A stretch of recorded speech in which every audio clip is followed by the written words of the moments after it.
നമസ്കാരം. മലയാളി വാർത്തയിലേക്ക് സ്വാഗതം. ഹേമ കമ്മിറ്റി റിപ്പോർട്ടിന്മേൽ നിർണായക പ്രതികരണവുമായി ഗവർണർ രംഗത്ത് വന്നിരിക്കുകയാണ്. സർക്കാരിന് ഒരു കടമയുണ്ട് എന്ന് ഓർമ്മിപ്പിച്ചിരിക്കുകയാണ് ഗവർണർ. സ്ത്രീയെയും പുരുഷനെയും വേർതിരിച്ച് കാണുന്നത് അംഗീകരിക്കാനാകില്ല എന്നും ഗവർണർ തുറന്നടിച്ചു. സ്ത്രീകളെ മാന്യമായും ബഹുമാനത്തോടെയും കാണണമെന്നും ഗവർണർ പറഞ്ഞു. നമ്മുടെ മനസാക്ഷി എവിടെ പോയി? സമൂഹത്തോടുള്ള നമ്മുടെ കടമ എന്താണ്? സ്വന്തം കുടുംബത്തിലെ സ്ത്രീകളോട് ഏത് വിധത്തിലാണ് നാം പെരുമാറുക? പിന്നെ എന്തുകൊണ്ടാണ് കുടുംബത്തിന് പുറത്തുള്ള സ്ത്രീകളോട് വ്യത്യസ്തമായി പെരുമാറുന്നത് എന്നൊരു ചോദ്യവും ഗവർണർ മുന്നോട്ട് വച്ചിരിക്കുകയാണ്.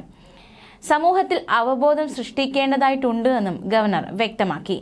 സ്ത്രീയെയും പുരുഷനെയും വേർതിരിച്ച് കാണുന്നത് നമുക്ക് അംഗീകരിക്കാനാവില്ല. സ്ത്രീകളോട് മാന്യമായി പെരുമാറണം.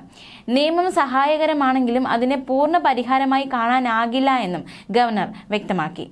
സർക്കാർ പ്രവർത്തിക്കേണ്ടതുണ്ട്, എന്നാൽ സർക്കാരിന് ഒറ്റയ്ക്ക് ലക്ഷ്യം കൈവരിക്കാനാകില്ല എന്നും ഗവർണർ പറഞ്ഞു. എന്തായാലും നിർണായകമായ ഒരു പ്രതികരണമാണ് ഗവർണർ ഈ ഒരു വിഷയത്തിൽ നടത്തിയിരിക്കുന്നത്. അതേസമയം കേന്ദ്ര സഹമന്ത്രി സുരേഷ് ഗോപിയും ഹേമ കമ്മിറ്റി റിപ്പോർട്ടിന്മേൽ പ്രതികരിച്ചിരുന്നു. ഈ റിപ്പോർട്ടിന്മേലുള്ള ചർച്ചകളിൽ വിളിച്ചാൽ സഹകരിക്കുമെന്നാണ് സുരേഷ് ഗോപി വ്യക്തമാക്കിയത്. എന്തുകൊണ്ട് കാലതാമസം ഉണ്ടായി എന്ന് ചോദിക്കേണ്ടി വന്നല്ലോ. ഇത്ര ഗൗരവമുള്ള കാര്യങ്ങൾ അവരുടെ തന്നെ അറിവിലെത്തുന്നത് ഇപ്പോഴായിരിക്കും. എല്ലാ മേഖലയിലുമില്ലേ ഇത്? പരിഹാര മാർഗങ്ങളും റിപ്പോർട്ടിൽ ഉണ്ടല്ലോ എന്നായിരുന്നു സുരേഷ് ഗോപിയുടെ പ്രതികരണം. റിപ്പോർട്ടിന്മേൽ നടപടികൾ ഉണ്ടാകും. സിനിമയാൽ ബാധിക്കപ്പെട്ട ചില പവർ ഗ്രൂപ്പുകളെ കുറിച്ച് മുൻപും പറഞ്ഞിട്ടുണ്ട്. 4-5 മാസം മുൻപ് മമ്മൂട്ടിയെ ക്രൂശിച്ചുകൊണ്ട് വേറെ ചില പവർ സെന്റേഴ്സ് വന്നിരുന്നു. അതിൽ തിരുത്തൽ നടപടികൾ ഉണ്ടാകണം. അതിനാണ് ഒരു ഭരണമുള്ളത്. തിരുത്തൽ ഞാനും നിങ്ങളും ആഗ്രഹിക്കുന്നുണ്ട്, സിനിമാ പ്രവർത്തകരും ആഗ്രഹിക്കുന്നുണ്ട് എന്നും സുരേഷ് ഗോപി പ്രതികരിച്ചിരുന്നു. മലയാള സിനിമയിൽ സ്ത്രീകൾ നേരിടുന്ന പ്രശ്നങ്ങൾ പഠിക്കാൻ രൂപവൽക്കരിക്കപ്പെട്ട ജസ്റ്റിസ് ഹേമ കമ്മിറ്റിയുടെ റിപ്പോർട്ട് സമയ പരിമിതി കാരണമാണ് പരിശോധിക്കാൻ സാധിക്കാത്തതെന്നും കേന്ദ്രമന്ത്രി സുരേഷ് ഗോപി വ്യക്തമാക്കിയിരുന്നു. ഹേമ കമ്മീഷൻ റിപ്പോർട്ട് ആദരിക്കപ്പെടേണ്ടതാണ് എന്നും അദ്ദേഹം പ്രതികരിച്ചിരുന്നു. സർക്കാരും കൂടി നിർദ്ദേശിക്കുന്ന തരത്തിൽ പുതിയ തീരുമാനങ്ങൾ എന്താണെന്നത് സംഘടനകൾ എടുക്കട്ടെ എന്നായിരുന്നു അദ്ദേഹത്തിന്റെ മറ്റൊരു പ്രതികരണം. താൻ സിനിമയിൽ സജീവമായി കുറേ കാലമായിട്ടില്ല, അതുകൊണ്ട് തന്നെ തനിക്ക് ഇതിനകത്ത് ഇപ്പോൾ നിലവിലുള്ള വീഴ്ചകൾ എന്താണെന്ന് അറിയില്ല. പലരും പരാതി പറഞ്ഞു പുറത്തു പോയപ്പോഴും ഒന്നും തനിക്ക് പറയാനുണ്ടായിരുന്നില്ല എന്നും ആ സ്ഥിതി തുടരുന്നുവെന്നും അദ്ദേഹം വ്യക്തമാക്കി.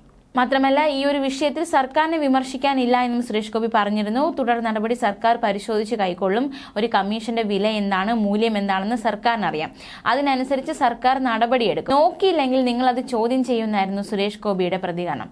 നടി ആക്രമിക്കപ്പെട്ട സംഭവത്തെ തുടർന്ന് മലയാള സിനിമയിലെ സ്ത്രീകളുടെ സംഘടനയായ വിമൻ ഇൻ സിനിമ കളക്റ്റീവിന്റെ ആവശ്യം പരിഗണിച്ചാണ് 2017 നവംബർ 16 സർക്കാർ ജസ്റ്റിസ് ഹേമ അധ്യക്ഷയായി കമ്മിറ്റി രൂപീകരിച്ചത്. ആകെ 233 പേജുകളുള്ള റിപ്പോർട്ടാണ് പുറത്തു വന്നത്. സ്വകാര്യതയെ ലംഘിക്കുന്ന വിവരങ്ങൾ കൈമാറില്ലെന്ന് നേരത്തെ വ്യക്തമാക്കിയതിനാൽ ആളുകളെ തിരിച്ചറിയുന്ന വിവരങ്ങൾ ഒഴിവാക്കിയിരുന്നു. 49-ാം പേജിലെ 96-ാം പാരഗ്രാഫ് പ്രസിദ്ധീകരിച്ചില്ല. 81 മുതൽ 100 വരെയുള്ള പേജുകളിലെ ചില ഭാഗങ്ങൾ ഒഴിവാക്കിയിരുന്നു. 165 മുതൽ 196 വരെയുള്ള പാരഗ്രാഫുകളും അനുബന്ധവും ഒഴിവാക്കിയിട്ടുണ്ട്. ന്യൂസ് ഡെസ്ക് മലയാളി വാർത്ത.